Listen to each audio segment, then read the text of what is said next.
Quelle que soit la situation, que l'on parle de violence physique, que l'on parle de violence psychologique, qu'on parle d'inégalité, c'est important que tout le monde s'approprie cette lutte, que ce soit des hommes, des femmes, des jeunes, des moins jeunes. C'est important que toute la société s'approprie cette lutte, parce que les femmes ne vont plus se laisser faire. Je m'appelle Mariama Touré, je suis entrepreneure, fondatrice du centre de danse The Dance Hall, où je suis également la directrice artistique. À mon sens, aujourd'hui, malheureusement, vu que nous sommes dans une société qui reste quand même patriarcale, les femmes dans cette société-là, bien qu'elles subissent des violences, ces violences-là ne sont pas vues comme étant des violences. Les femmes ont encore du mal même à s'exprimer et à oser dire ceci représente une violence pour moi, pour pouvoir mettre en place un espace de sécurité émotionnelle pour tout le monde, pour pouvoir espérer aussi que les générations futures comprennent beaucoup mieux ces questions liées aux violences faites aux femmes.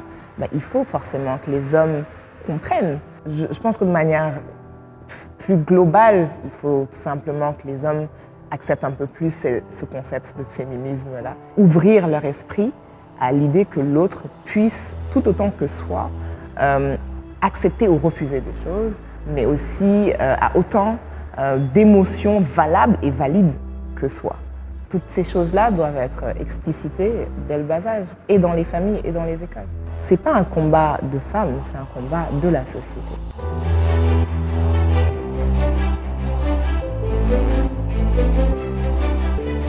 Je pense que de manière générale, tous les artistes ont toujours un rôle de sensibilisation, d'être un miroir en fait de cette société-là via les œuvres que nous proposons pour qu'elles puissent voir finalement quels sont ces arts. On a eu envie de représenter et la société et de prendre une femme qui, elle, représenterait donc toutes ces femmes-là qui ont un jour subi une violence, quelle qu'elle soit. Au fil donc de la chorégraphie, elle va s'adresser à cette société-là.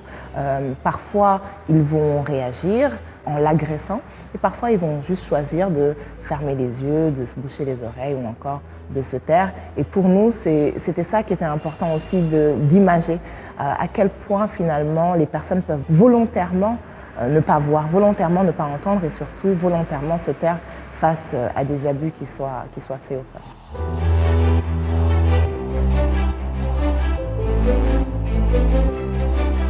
L'une des émotions principales qu'on a cherché à faire passer, c'est plutôt de la force. On a envie de dire, quel que soit ce qui se passe, qu'elle soit seule ou non, qu'elle soit violentée, abusée ou non, finalement, elles réussissent toujours à rester debout, à se relever. À aucun moment, la danse ne se fait au sol parce qu'on a décidé de faire passer le message qu'on courbe l'échine mais on ne tombe jamais.